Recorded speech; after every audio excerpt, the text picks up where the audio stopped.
Hi guys, I trust you're doing good. I trust you're doing great. Welcome back to my YouTube channel. To my returning subscribers, I love you. God bless you. Thank you for constantly staying with your girl. I'm so grateful. For those who are just joining for the first time, let me give you a dance first. Yeah,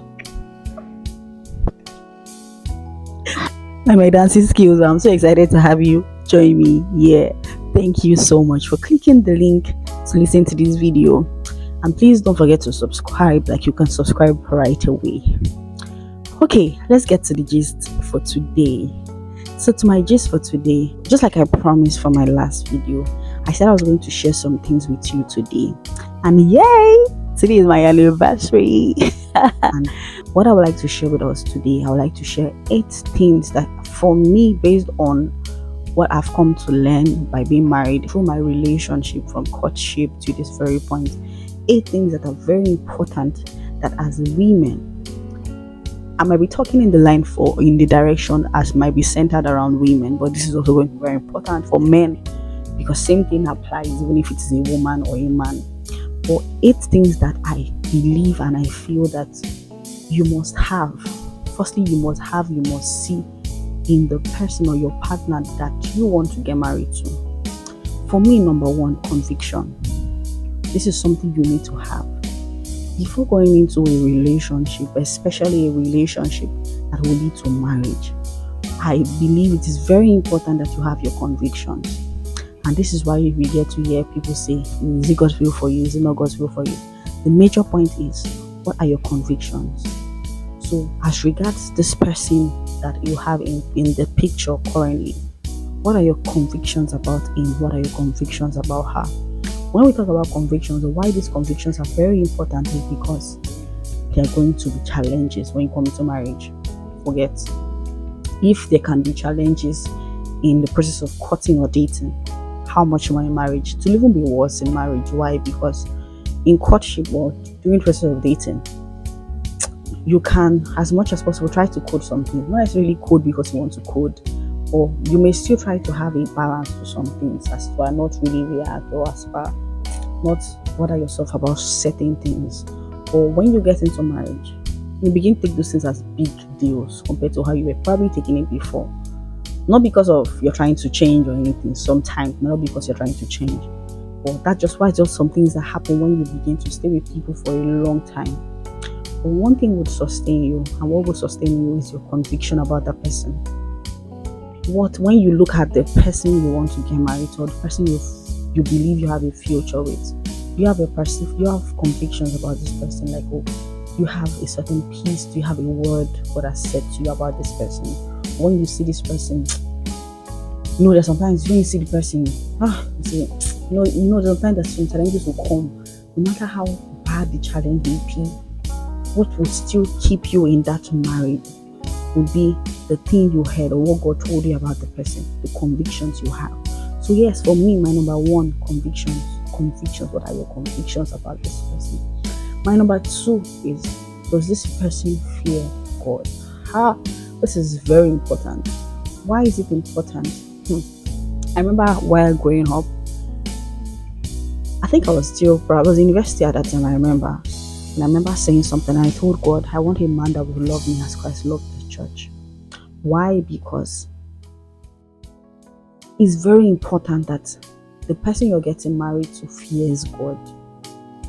Christ loved the church so much that as much as the church or the people may be so arrogant and stubborn, he had his school. I don't want to say he had his school, but he had a way of still carrying them as his own. That is what the fear of God does. If a man or a woman fears God so much, there is the length to which you can go as regards certain things. There is a length you can go. When you meet, I want you to meet some people or some marriage, or people who have stayed in marriage for a long time and who are maybe role models. I want you to ask them, just take some time to ask some questions, that how did you guys stay in marriage for this long? You see that one of the things that you will see them talk about, even if they don't say it plainly as fear of God, you see that it's centered around them having the fear of God. So you must have the fear of God.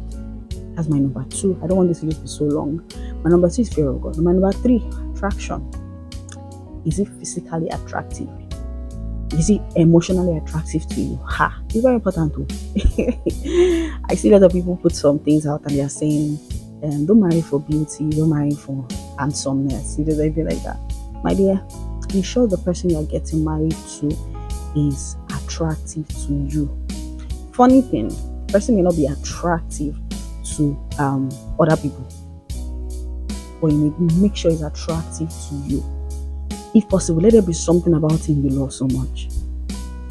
Let there be something about him you love so much, such that sometimes you might be offended and you just look at his face and you'll be like, you're just too cute. That kind of thing. You're just too cute. I can't just you might not be able to just get vexed because the person is just too cute for you. It might seem like something in passing, but it's very important. It's very important that you are loyal with someone who you love. You love you love the person's shape, you love how the person looks, you love the person's height, you love the person's nose, you love things about the person that just gets you to your knees. Let me put it like that. So attraction. Ensure you marry someone that is very attractive to you, that you feel that sort of emotional connect with always. Always. Yes, sometimes you may not feel it. It happens in marriage. I'm still new. I've not really experienced it yet. But I feel like maybe a point might come, maybe, that you may not, like I've heard people say in marriage sometimes, you may not really love Gigi, but you have to make it work. That's another part of the story. So attraction is very important. So that's the 3rd. The 4th for me is vision. The person you're planning to spend the rest of your life with is a person of vision. When I mean vision, what is the person saying? What is this person saying for the next 1 year, for the next 2 years, 5 years, 10 years of their lives? What is he even saying with you? If you're with a person who doesn't have a vision for his life, you cannot have a vision for your life. It is simple. A person who doesn't have a vision for his life cannot have a vision for your life. So if he doesn't have a vision for his life, please run away. Run away, or else is that you keep living your life for him to suit him. You live your life to just, live your life centered around him, because he has no direction. He's not going to be a leader. And why it's very important to build a man of vision is because a man of vision is very, very likely to be a great leader in the home. Very likely to be a great leader in the home. So that's my number 4. My number 5. Also in the area of vision, ensure that the person you plan to spend the rest of your life with there's a level of vision alignment between you two.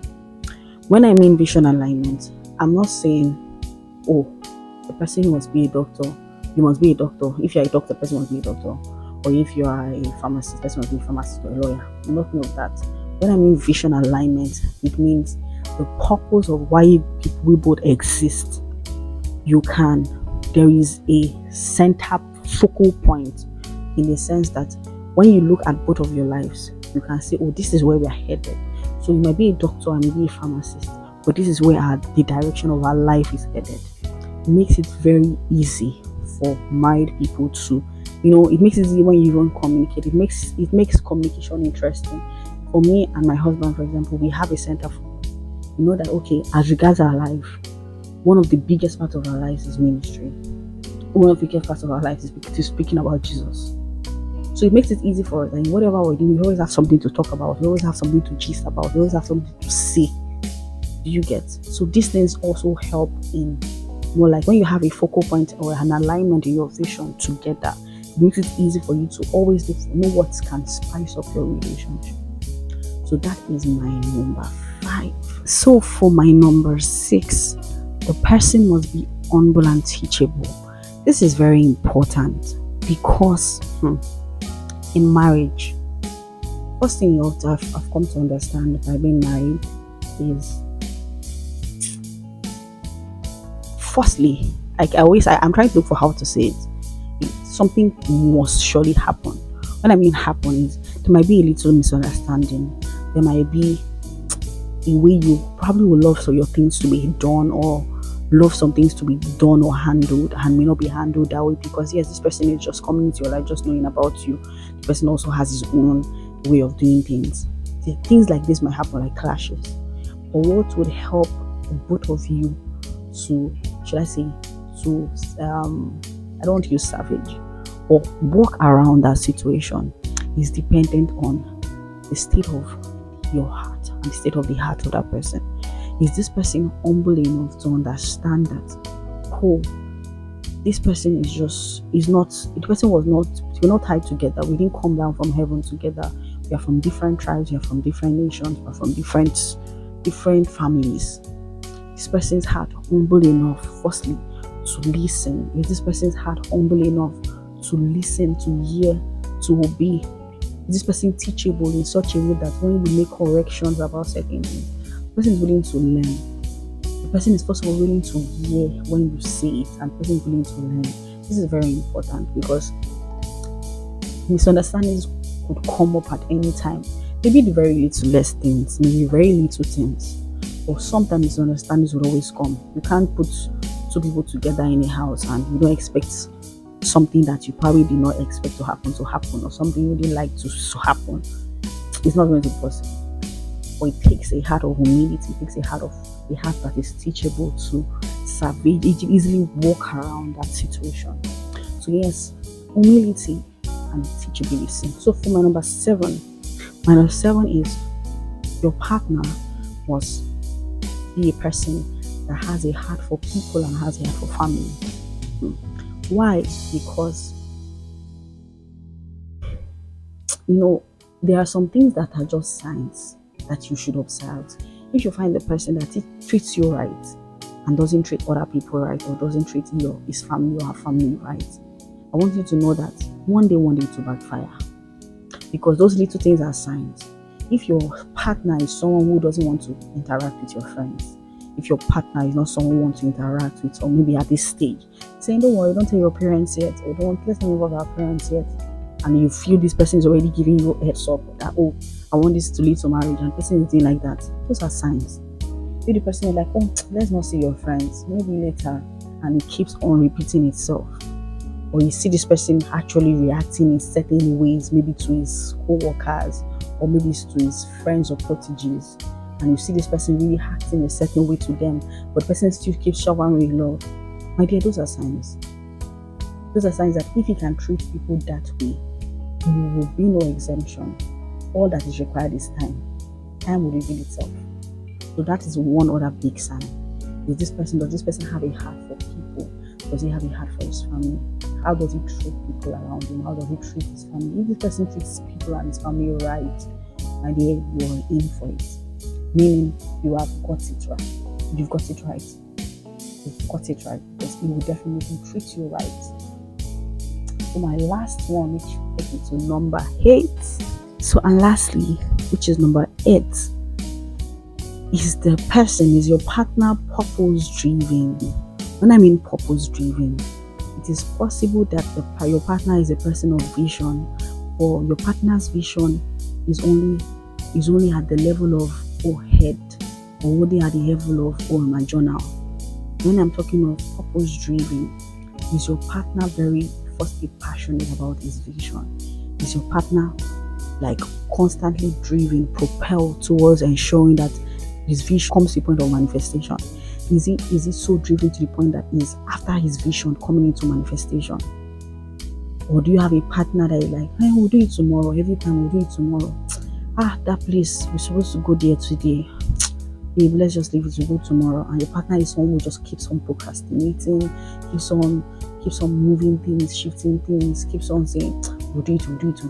And maybe for 2 years, your partner said, oh, I want to write an exam, I want to apply for a school. And you know that indeed the thing that is limiting your partner is not necessarily money or anything, but it's just the fact that your partner is just sort of lazy or not purpose driven. This is very important, because you can be a person of vision, or if you are not propelled towards bringing your vision to manifestation, it's just going to be at that realm of vision which will be in your mind. It will never manifest. So these are the 8 things I've come to learn, and I feel like there's so much more that I have actually come to learn, but I'll just limit it to these 8. And I am just trusting that these 8 things I've mentioned would serve as pointers for you who is preparing to go into marriage, or for you who is still on that journey where you're still enjoying your singlehood, but would help you serve as a pointer or as a list of things you should begin to expect and see and prepare for when the time is right. I trust it blessed you, and please, if you did, I want you to subscribe, like, share everywhere. Let everybody see it. Have a nice day. See you next time. Bye bye.